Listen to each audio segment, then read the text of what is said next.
The first thing I would say is, well, you should be afraid of taking risks and pursuing something meaningful, but you should be more afraid of staying where you are if it's making you miserable. This is the Peter Pan story, roughly speaking. Peter Pan is this magical boy. Pan is the god of everything, roughly speaking. And he's the boy that won't grow up. And he's magical. Well, that's because children are magical. They can be anything. They're nothing but potential. And Peter Pan doesn't want to give that up. Why? Well, he's got some adults around him, but the main adult is Captain Hook. Well, who the hell wants to grow up to be Captain Hook? First of all, you've got a hook. Second, you're a tyrant.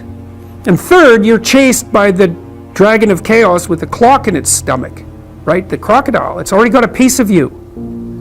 Well, that's what happens when you get older. Time has already got a piece of you.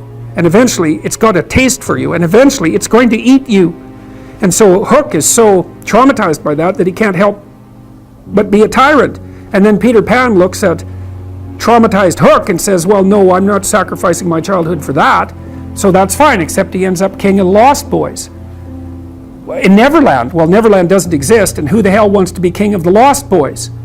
And he also sacrifices the possibility that he'll have a real relationship with a woman, because that's Wendy, right? And she's kind of conservative, middle class, London-dwelling girl. She wants to grow up and have kids and have a life. She accepts her mortality. She accepts her maturity. Peter Pan has to content himself with Tinkerbell. She doesn't even exist. She's like the fairy of porn. She doesn't exist. She's the substitute for the real thing. And so, but the dichotomy that you're talking about is very tricky, because there's a sacrificial element in maturation. Right? You have to sacrifice the pluripotentiality of childhood for the actuality of a frame. And the question is, well, why would you do that? Well, one reason is it happens to you whether you do it or not. You can either choose your damn limitation, or you can let it take you unaware when you're 30. The problem with being a child is that all you are is potential, and it's really low resolution. You could be anything, but you're not anything.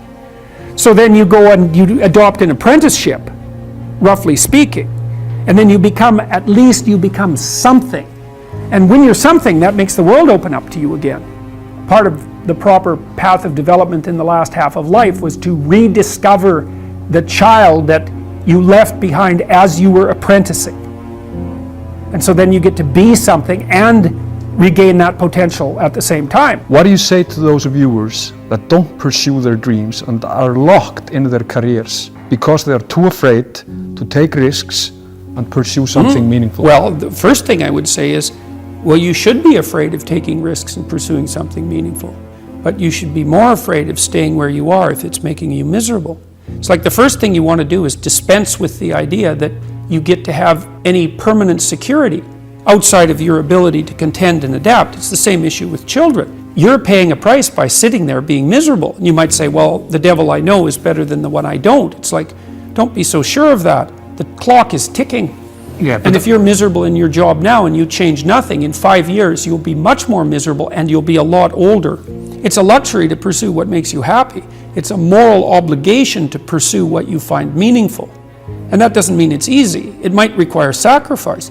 If you need to change your job too, let's say you have a family and children and a mortgage, you have responsibilities.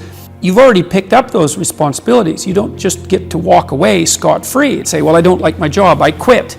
That's no strategy. But what you might have to do is you think, well, this job is killing my soul. All right, so what do I have to do about that?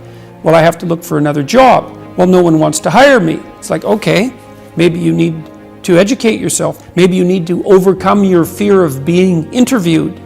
Maybe you need to sharpen your social skills. Like, you have to think about these things strategically. If you're going to switch careers, you have to do it like an intelligent, responsible person. That might take you a couple of years of effort to do properly. It took me a long time to understand what sacrifice meant.